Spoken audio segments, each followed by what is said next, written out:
I'm here with Terrence Popp at the International Conference on Men's Issues 2019. So how are you finding it so far? Actually, it's very informative.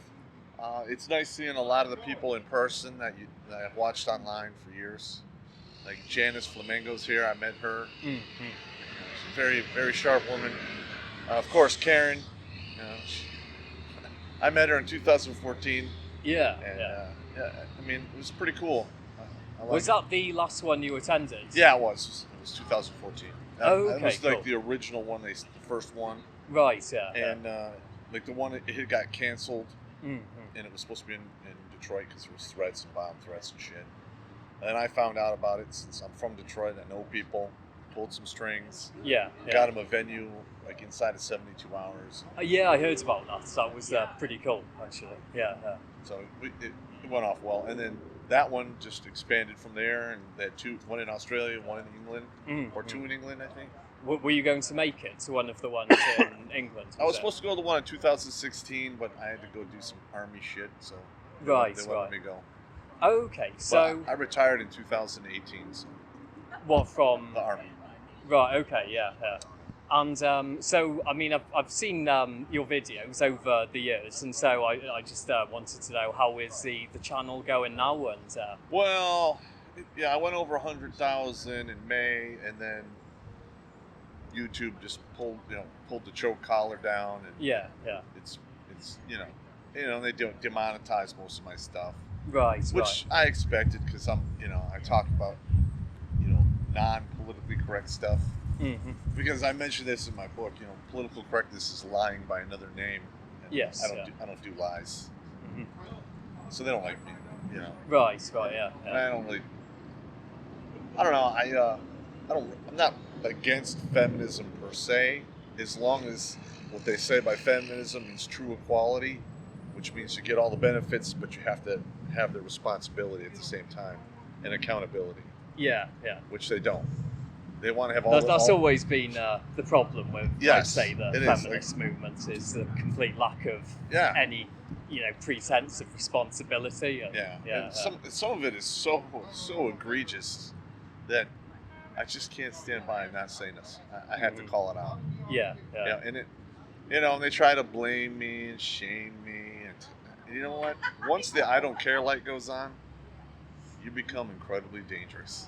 Right. Yeah. Because you don't care anymore. Like, fuck it. And yeah, because then you sort of get to the point where it's kind of like, I'm actually going to say fully what I wanted to say. Before there was some diplomacy going on, but now there's none of that. And also, like, I got wounded in 2004, and one of the side effects as I recovered is I lost a filter. Right. I used to have 2 filters. Now I have like half a filter. Okay. Yeah. So it's really hard for me. It gets me in a lot of trouble. I say all kinds of egregious shit to people. Because it's either the truth or it's what I'm thinking. Right, yeah. And how do you think the whole anti-feminist movement is now? Well, to be honest with you, some of the stuff that they've been doing lately is so egregious and stupid. They're doing more damage to themselves than I could ever do.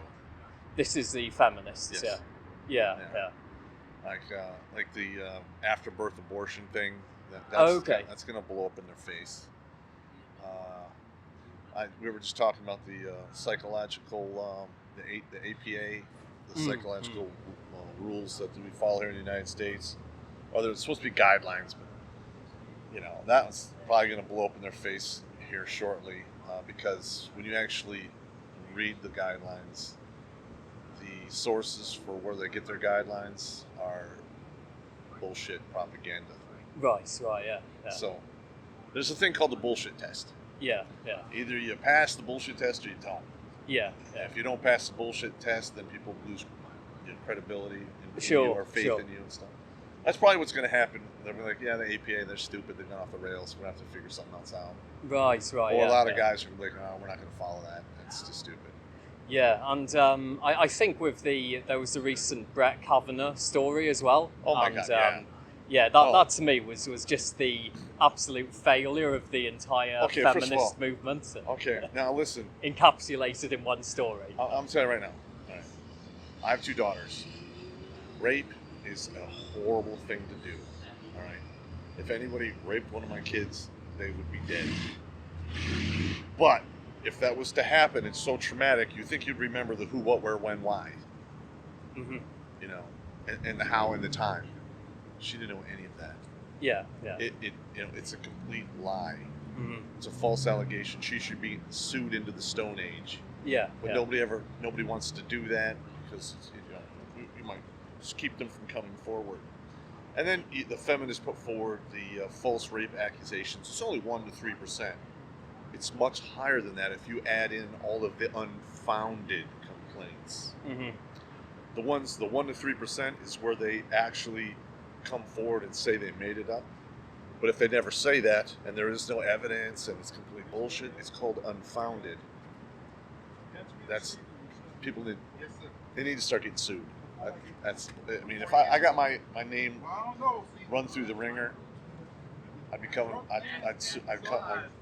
for blood and court, man. I'd sue the shit out of them. Yeah, yeah. And I think that reaction, I mean, I think, if there's a guy who is aware that, say, his sister or wife or daughter has been raped, then it's a pretty violent reaction you get from there. But then they've just exploited that, and they're trying to absolutely milk that particular reaction for all they can, without there being any truth to the accusation. I know. When you think about the believe all women, right? That's a recipe for the Salem witch trials. Yeah, yeah. And we're basically having that all over again for men that maybe 20 years ago they put their hand on a woman's back, they said some stuff that made somebody uncomfortable, and now they're losing their careers, their lives. I don't know, man. When enough people get wrecked, then that's when you see real bad things start to happen.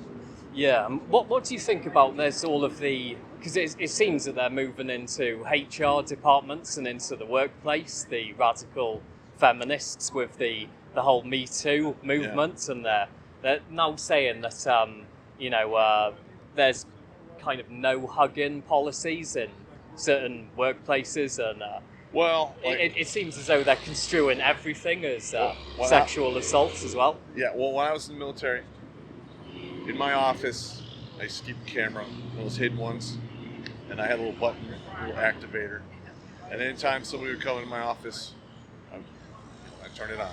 And then I always start the conversation with, what day is it? What time is it? So they would say it, and I'm like, okay, and then we would talk. Yeah, yeah. Well, I got called into the commander's office, stated that, I had said some inappropriate stuff to this one female officer. And I said, that's bullshit. And they're like getting ready to run me up the flagpole. I went to my office, burned the footage onto a CD, brought it in, put it on the counter, and said, watch that. And whatever she said happened, because I had her witness statement. I got a copy of the official witness statement. Yeah, yeah. I'm like, I have it now. And I'm like, by her witness statement, this doesn't match any of the shit she said. I'm going to take this, and I'm going to file an IG complaint, and I'm going to fucking ruin all of you. Right, yeah. How did that one work out? Well, I did that. The one chick that made the false allegation, she got reassigned. I don't know what happened to her after that. But, I mean, yeah, it sounds like quite a lot that you have to do, but I guess that was probably what you had to do to keep safe. But the funny thing is after I did that, they never fucked with me again. Yeah. So what, the words was passed around or something? Like, don't fuck with Popp. Right, yeah. He don't play those games. Yeah. And another thing I did is, I wouldn't let female soldiers into my office. I'd stop them at the door. Right, Like, hey, what do you want? No. You got to talk to the female sergeant first class, and then she'll convey to me what your problem is, and then we'll come up with a solution. Go. Because you can't afford it. Any suspicion today's age is guilt. And I'm not going to tell you that there's every man out there is above board and is a good guy, because they're not. Okay, there's some bad ones out there, and I've stomped a few of them into the ground, but I'm only one man. But it's not as pervasive as you think it is, or as the media tells you it is. Yeah. Because I did 33 years in the Army, and I've never seen an instance of a beat down, violent rape. Yeah. Never seen that. I've seen female You sergeants. didn't see any of the bad guys do that, so No, I would not stand for that. right, yeah. But there were things where like a female sergeant was sleeping with a company commander, and all of a sudden, she gets caught, and so she goes, "Well, he raped me," and then everyone's career is ruined, especially everyone that knew it was happening. That is killed. It's just too dangerous in today's day and age. Sure, yeah. It's crazy. So, I mean, how do you think this is all going to resolve itself, or do you think it's just going to get worse now? It's going to get worse until there's a reset. And okay, it says in the scriptures, you can read it like the Hindu text, the Christian, the Arabic one. What is it called? The Quran. Yeah. And it says right in there, a house divided cannot stand. Yeah. So we have men and women fighting each other. It's going to fall. Yeah. I mean, they've destroyed the basic building block of all civilizations ever, which is the family. Yeah. You kick the father out of the house. Now everything's out of balance. You're seeing that with all of the amount of males committing crimes, the mass shooters, and it's not just white guys doing mass shooting. We just happen to be better at it for some reason. Certainly not here in Chicago. It's not the white guys from what I hear with the statistics. And I'm going to be doing a video on my channel, redonkulous.com, in regards to the gun violence and mass shootings. And there's 28 mass casualty that the media keeps talking about, that, American ones. 27 of them came from fatherless homes. Yeah. I mean, and nobody wants to talk about that. I mean, our civilization, our culture is sick. It's imploding, and everyone is sticking their head in the sand. Yeah. So, and like another theory I have is we're seeing this in the black communities, because they have like 78% of their children are born out of wedlock. Yeah. Okay, and they make up like 16% of our overall population of the country, but yet they're responsible for over half of the violent crimes. Now just imagine when 75% of the white population is born to single mothers. Do you think the infrastructure we have will be able to sustain that? No, I mean, you'll see the same thing that's happened with the black community. But it'll be worse. Yeah. Because you're not going to have one guy going nutty. You're going to have like a squad, a team. Well, you have even more gangs everywhere, isn't it? So, you can wind up with a whole battalion, which is like 500 guys, and then you need an army to fight that. Yeah. It's similar to what happened in Iraq with ISIS. Yeah. It's going to be bad. And I'm trying to prevent that. I don't want that to happen. I have 2 daughters. Right, yeah. I want them to grow up and be happy and live in a nice country where there's not craziness going on. And it's not the guns. It's just a symptom. Well, from what I saw, it seemed to be there was like loads of drugs and just lots of feral kids, and then feral crazy. young men from that, and all just wandering around in gangs, with all of the attitude and so on, and then just the whole thing. My mother was a single mother. Yeah. My father left when I was 4. I never saw him again. I talked to him on the phone 3 times in my entire life.